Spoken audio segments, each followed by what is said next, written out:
Olá, em continuidade à nossa disciplina de Química Inorgânica, hoje nós vamos falar das diversidades entre os elementos das famílias do nitrogênio e do oxigênio. Lembrando que o nitrogênio pertence ao grupo 15, né?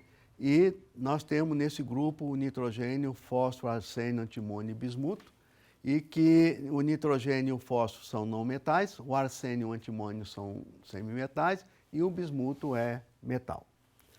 A configuração eletrônica desses elementos é do tipo NS2-NP3.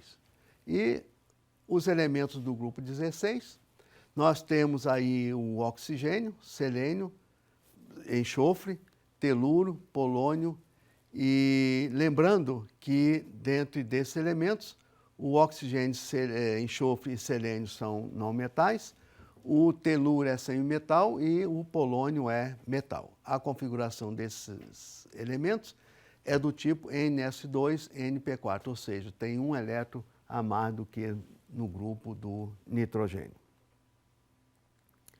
Bem, aqui está a tabela periódica, né, mostrando esses grupos, né, o grupo 15, que é o do nitrogênio, e o grupo 16, que é o grupo do oxigênio.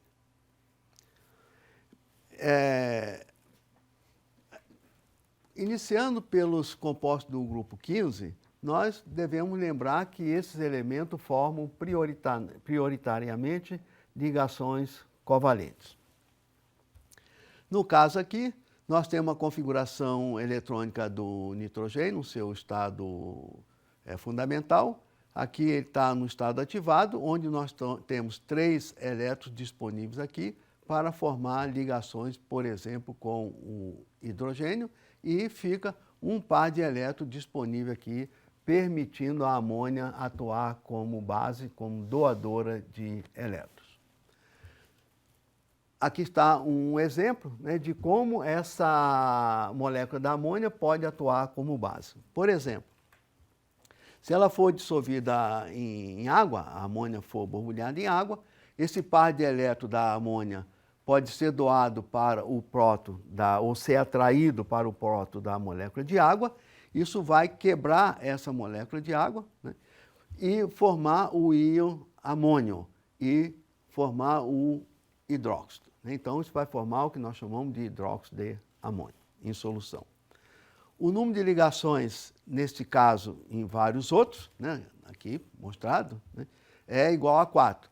Isto quando o par eletrônico isolado for doado a um outro átomo ou íon, como é o caso específico aqui. Nós aqui estamos ilustrando de outra maneira, onde esse par de elétrons da amônia é doado para o próton.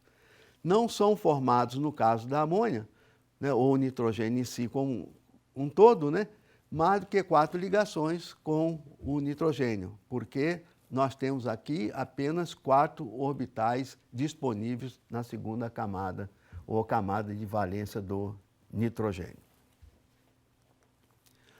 Então, o nitrogênio difere dos demais elementos do grupo porque ele pode formar ligações múltiplas do tipo pp-pp fortes, o que confere a ele possibilidade de formar compostos que não possuem análogos no caso dos demais elementos.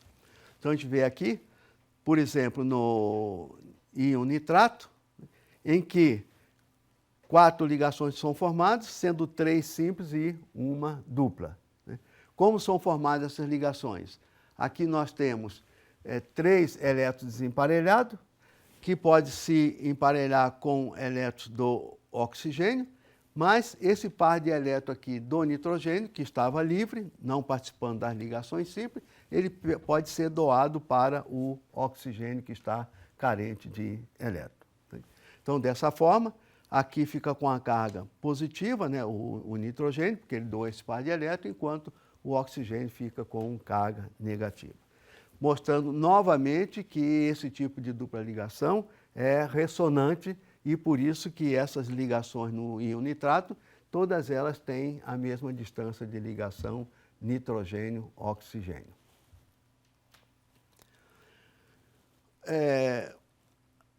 No caso aqui do nitrogênio, por ele ser pequeno, ele não pode acomodar 4 átomos grandes em torno dele. Né? No caso do hidrogênio, que é pequeno, nós vimos que pôde ocorrer a formação do íon amônio.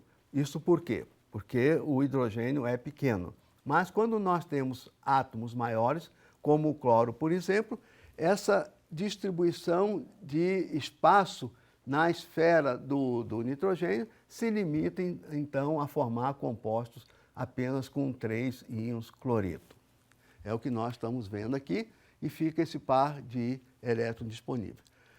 Com outros elementos que são maiores, como o fósforo, por exemplo, que pertence ao mesmo grupo do nitrogênio, mais ligações podem ser formadas. Por quê? Porque o átomo de fósforo ele é maior e pode acomodar na sua periferia um número maior de íons cloreto, por exemplo. No caso aqui, nós estamos mostrando para vocês que nós podemos formar compostos como o pentacloreto de fósforo ou o hexafluoreto de fósforo, isso aqui com a carga negativa. Vamos ver como se forma esse tipo de ligação. Nós temos aqui que o fósforo no estado excitado, ele tem essa distribuição eletrônica, onde pode ter aqui 5 elétrons desemparelhados. Esse elétron aqui foi jogado para um orbital D. Então, a presença do orbital D no átomo do fósforo lhe permite ampliar a sua esfera de coordenação, que nós chamamos que é a periferia do átomo em si. Então, no caso aqui, 5 cloros vão emparelhar seus elétrons, né, formando uma espécie pentacoordenada. Isso vai formar uma estrutura de uma bipirâmide de base trigonal. Quando nós temos isso aqui formado, um outro íon cloreto pode ser introduzido na esfera de valência, né, ou de coordenação do fósforo. Esse par de elétrons do íon cloreto vai ser doado aqui, formando então um híbrido do tipo sp3d2, que é octaédrico. Então a gente vê que a presença do orbital D da camada que está na camada 3 vai conferir significativamente para uma diferença da química do nitrogênio para o fósforo, por exemplo.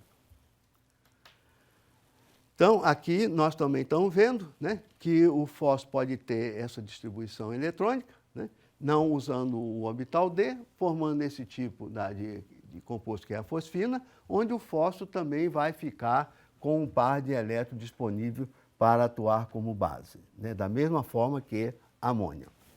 Só que aqui tem uma diferença entre o composto, né, da amônia e a fosfina que tem o fósforo. Vejam vocês o seguinte: da mesma maneira que a amônia, a fosfina, ou o átomo de fósforo, pode doar um par de elétrons para um composto de boro, por exemplo. Atua da mesma maneira que a amônia. O par não ligante forma essa ligação sigma com esse orbital vazio do boro, como nós já falamos em aulas passadas para a amônia, ou até mesmo com um metal. Entretanto, quando o fósforo se liga a um metal, por exemplo, forma uma ligação π, esse metal pode ficar com a densidade eletrônica muito alta e ele, para diminuir essa densidade eletrônica, ele devolve parcialmente esses elétrons que ele recebeu para o fósforo. Isso por quê?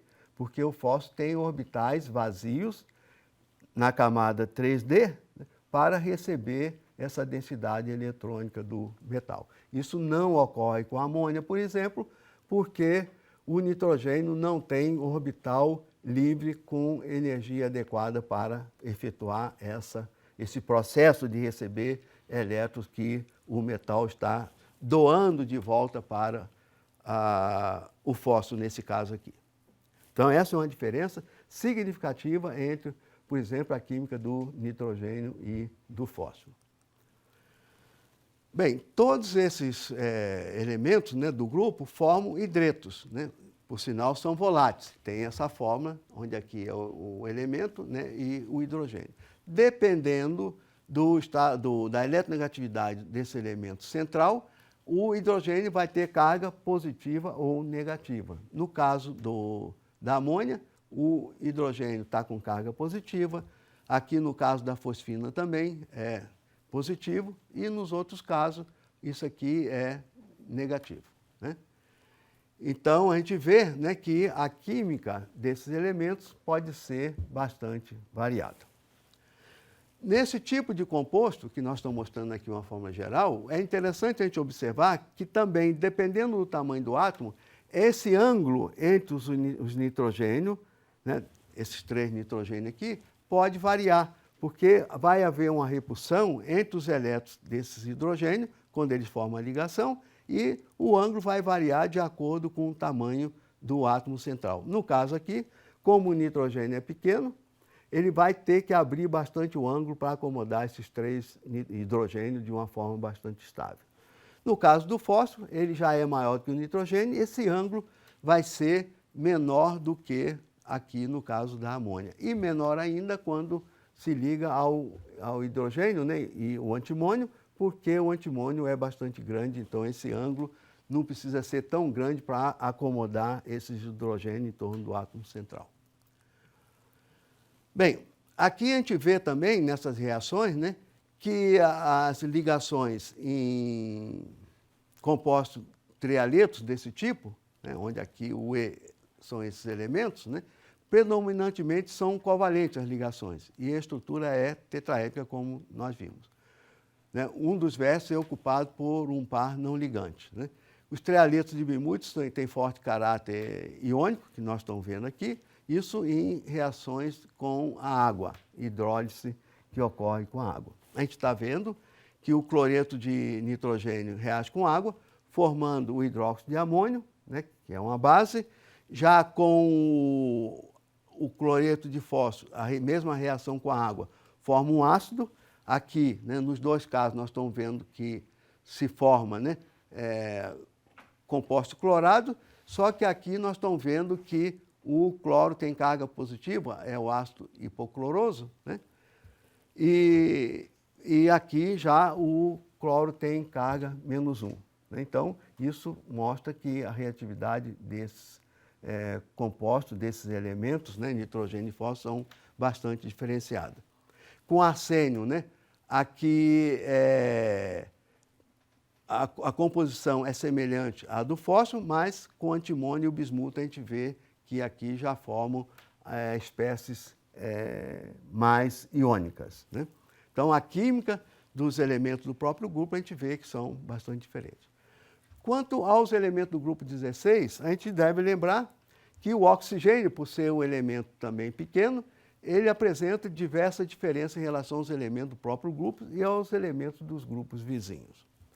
Essas diferenças, né, estão relacionadas ao pequeno tamanho do elemento e sua maior eletronegatividade e a falta de orbitais D adequados para aumentar seu número de coordenação.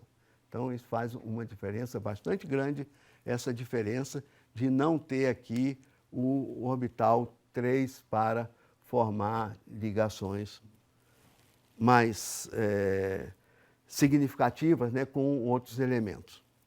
Aqui nós estamos vendo, né, o que nós conhecemos, a molécula de água, né, onde esses 2 elétrons aqui vão emparelhar com os elétrons do hidrogênio e esses pares de elétrons vão ficar aqui, né, em relação ao oxigênio, formando uma estrutura tetragonal. Essa estrutura, né, ela é angular, mas se a gente considerar os pares de elétrons formando a estrutura em si, nós vamos ver que é uma estrutura tetragonal. O oxigênio é o segundo elemento mais eletronegativo da tabela periódica. Tem estado de oxidação -2, enquanto o nitrogênio e o enxofre, por exemplo, apresentam o número de oxidação variável. Nós vimos aqui, né, que no nitrato de amônio, por exemplo, numa molécula só, o nitrogênio pode ter carga 3- e carga 5+. O enxofre, no H2S, no gás sulfídrico, ele tem carga 2- e já no ácido sulfúrico ele tem carga 6+. Isso ele tem aí uma diferença bastante significativa em relação tanto ao nitrogênio quanto ao oxigênio. Voltando a dizer, né, que o oxigênio pode utilizar orbitais pp para formar duplas ligações fortes, né, da mesma maneira que o carbono. Né. o nitrogênio também forma ligações, né, desse tipo. Aqui é uma sigma e uma pi, né? Então, a gente vê que o nitrogênio tem também uma química bastante rica, né, mas limitada quando a gente pensa em comparar com o fósforo, por exemplo.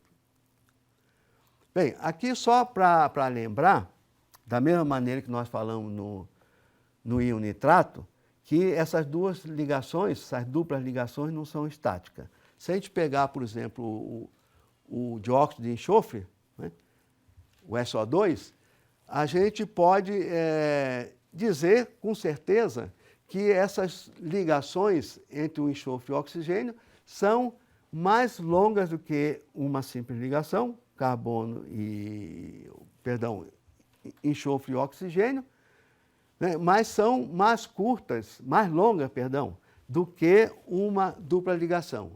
Repetindo, essas ligações que a gente observa aqui, elas são mais curtas do que uma simples ligação, né, e mais longas do que uma dupla ligação. Isso por quê? Graças à ressonância que ocorre nessas ligações entre o enxofre e oxigênio. Isso é para mostrar para vocês que quando a gente vê um desenho desse tipo, a gente não pode pensar de uma forma estática. Tem que saber que essas ligações são dinâmicas. Então, isso que eu queria deixar bastante claro para vocês, né? Mostrando aqui que isso é um tipo de ligação dupla, mas não tem um caráter estático.